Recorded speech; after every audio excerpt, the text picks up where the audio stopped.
What is your position on our Second Amendment right to own and bear arms? Mr. Hultgren. I do support the Second Amendment. I think it is a constitutional right that must be protected. It was very clear from our founders that that is a fundamental right that we have that needs to be fought for. And we need to make sure that people have that opportunity to be responsible gun owners. There is important to be responsible, to make sure that we have people who are qualified and able to do that well and safely. So I support that and absolutely support the Second Amendment right. I'm very pleased. Just before we came over here tonight, I received a fax from the Illinois State Rifle Association that I was endorsed by them in this campaign because they see my commitment to the Second Amendment.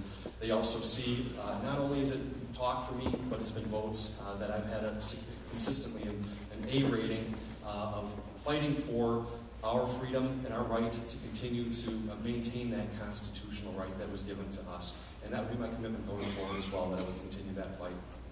Thank you. On a different note, we'll start with Mr. Hultgren on this. Someone submitted a question that said that they have made a breakthrough advance in large wind turbines. What would you do in Congress to help independent inventors create jobs in Illinois? Great question, and I do disagree, I think, a little bit with Ethan. I do think there's a place for tax credits, and I think this could be one of them, where there's a research and development credit that gives people the opportunity to invest and know that they're going to invest in something for a period of time, and sometimes these inventions take years to come to fruition.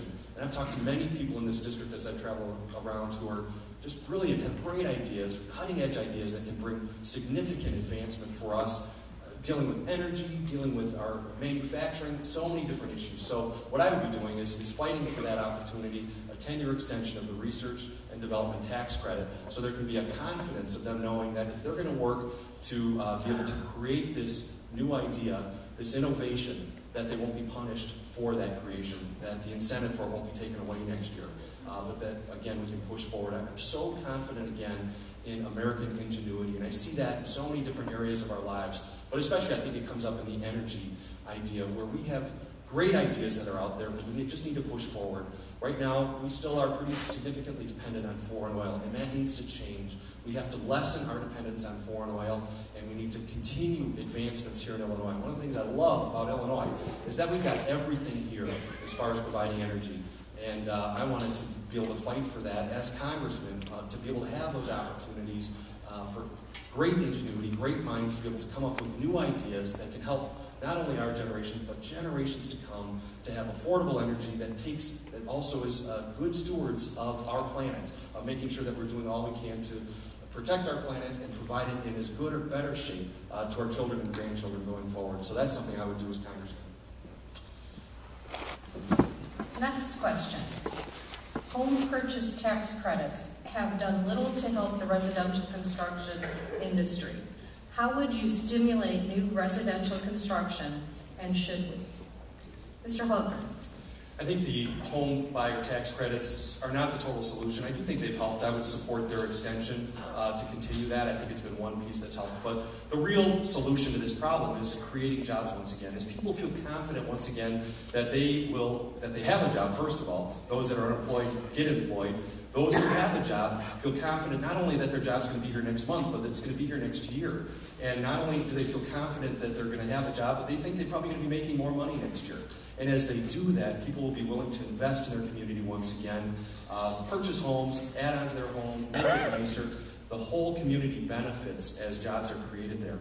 The other thing that we learned from this, and I think it's a really clear lesson, is that when government meddles in something, and they absolutely meddled in home ownership and lending, we see the result of it, and it is a crash that we all have felt painfully in all of our homes going down in value significantly, and yet we're still paying high property taxes. Something's wrong with that. But the lesson learned from that is when government comes in and has a policy of, you know what, it's a great thing for everybody to own a home. That may sound good, but sometimes the worst thing we can do for someone is to have them own a home when they really can't afford it.